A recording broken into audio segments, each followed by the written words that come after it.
ng kick spring dito sa Badya 125. Badya 125 ng spring. Paano maglagay? Simple lang mga kaibigan. No? Simple lang. Unahin nyo ito, spring. Yung haba dito, ay dito mo pailalim, pag ganyan. Oh. Tapos, nakita mo itong maikli.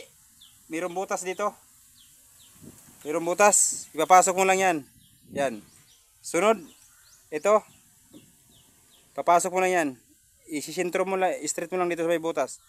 Ganyan. Oh. Ganyan. Ganun lang mga kaibigan. Paano naman ang paglagay? Okay. Meron ito washer dito mga kaibigan. Konti, ilagay natin. Yan. Ang pagpasok pala nito, kung makikita nyo ito, dito niya nakalagay. Oh. Sa mga beginners, no? Dito niya nakalagay, dito mismo. Dito.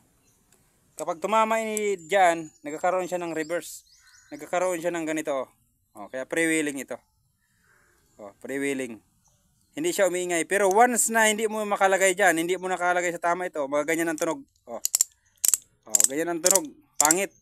At masisira itong mga ano ng ating transmission o itong ito. Oh. Kaya dapat ito naka-reverse. Okay. Paano natin ilagay? Okay. Ganito yan. Ito, isintro natin dito. No. Dito.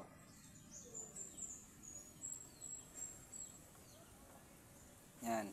Ganyan lang mga kaibigan. Huwag nyo munang problemahon ang spring. Tapos itong spring mga kaibigan, ito. Yan. Ilagay nyo muna mga kaibigan ganyan. Tapos kunin mo kunin yung kick. Okay. Ito. Lagay mo. Para ma-press mo siya ng maganda.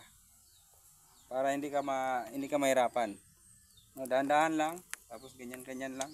Yan. Pumasok na. Hindi tinuro ko kanina. Ayun oh.